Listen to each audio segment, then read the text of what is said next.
And your brain is the most powerful weapon. I talk about that in one of these chapters. Your brain is the most powerful weapon in the world. Once you put away your phones and your computers and all that shit we have nowadays, yeah, that's great. We're up to date. But your brain is the only thing you have when you're going through depression, when you're going through hard times, when you're going through death, real life shit. You can't Google that shit, man. You're alone. You're alone. You may have a shrink you're going to, you may have a best friend you're going to, but there's 24 hours in the day where you're alone in this brain. And your brain is talking to you in all kinds of ways. And it wants to control you and pull you in these different pockets. If you can't control your own brain and your brain controls you, you're fucked. You got to tell your brain where you want to go and how you want to go and how you want to get there. You got to control it. If not, it's over. It's over. And all of that you learned from your own brain. You didn't Google this shit. No. You didn't buy books. It didn't exist. This shit didn't exist. I couldn't even fucking spell Google back then. This shit didn't exist, man. What existed for me was, okay, man, how am I gonna fucking make this work? And all I knew back then was hard work. The only way anything gets accomplished. That's all I heard back in those days. You gotta work hard. You gotta work hard. I'm not getting I can't get this paragraph. I can't remember what the fuck's in this paragraph to pass this test to get in the military. Read again. Still not getting it. Read again. But if you're not getting it, write it out. And that's how I started learning. Okay, well, I gotta write out every fucking thing I do. And then write it out again. And write it out again. And guess what happened? I got it. I got it. I can't swim. I'm negative buoyant.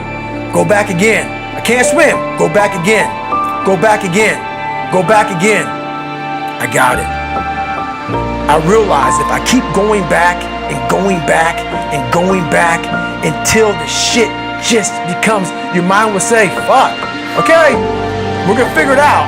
It'll find a way. Because he is not going to stop. It's not like I'm gonna try one more time. No, it's just like alarm clock goes off, boop, we're going back. I can't read right, we're going back. I gave myself no way out, and my mind realized that. They said, okay, we're gonna adapt and overcome now. So you have to teach your mind this is the new normal. You better get with the fucking program. That's right. And as soon as it realizes that you're serious, then it adapts. I'm not playing a game. Right. But if it thinks you're playing a game, it knows. It won't adapt. It like a lot of people say, like when I say trying hard, your mind knows, man. It knows this guy's bullshitting me, man. This guy's lying. There's no truth behind it.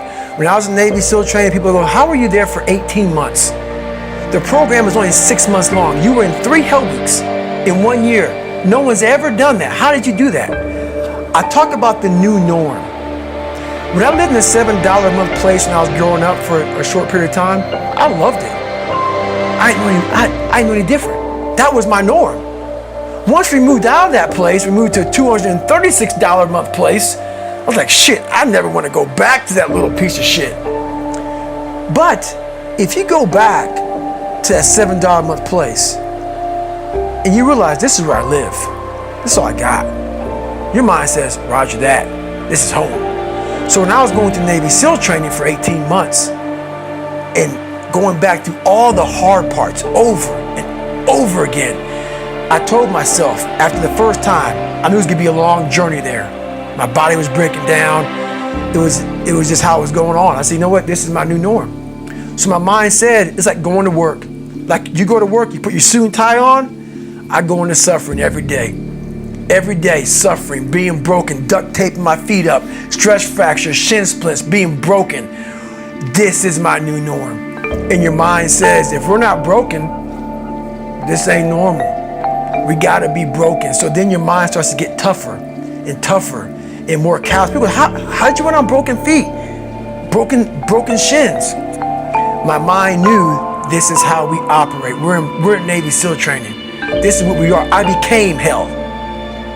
And that became my new norm. I gave myself no way out.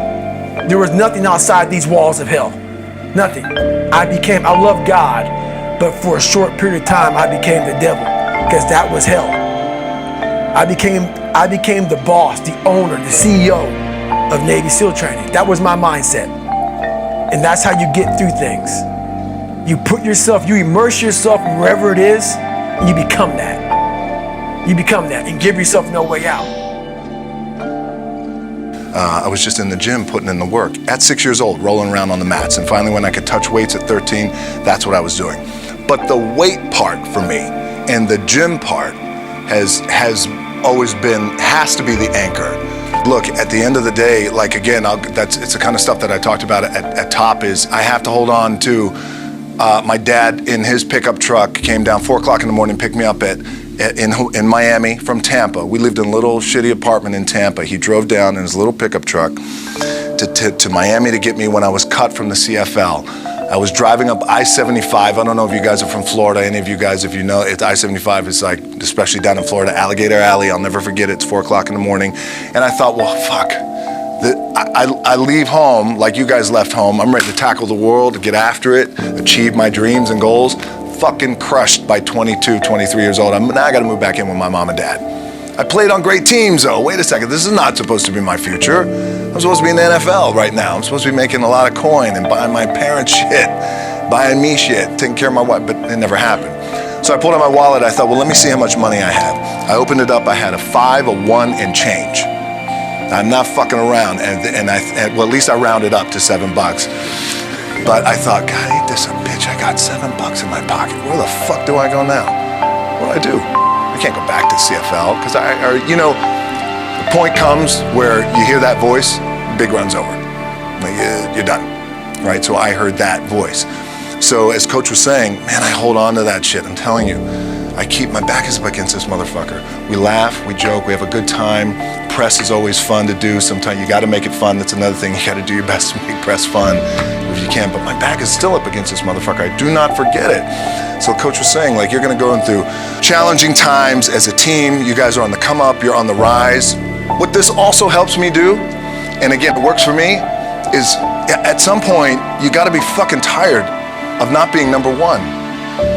You have to be, and you got to fucking play angry. And I play angry. Now, I'm cool and calm with my approach. And when I step out on my field, which is a set or, like, there's some, and you're always going to have haters, and haters are like, well, God damn, man, how many movies are you going to make, or how much shit are you going to do? Like, you do a lot of shit. I say, yes. It's my ambition. Of course. Why not? I could do it. Yeah. I love what I do. And not only that, but in what world do we not work every day? It doesn't mean it's just like you guys in the off season. You got to work every fucking day. It doesn't end. My back is up against this thing, and I started to play angry, by the way, and I still play angry. My last match, Brock Lesnar, transitioned, and I realized if I had to be great at something, I wanted to be great in this world of Hollywood and movie making and producing and entertainment. I had to commit, and like you guys have to commit. Obviously, you commit to something, commit to the goal.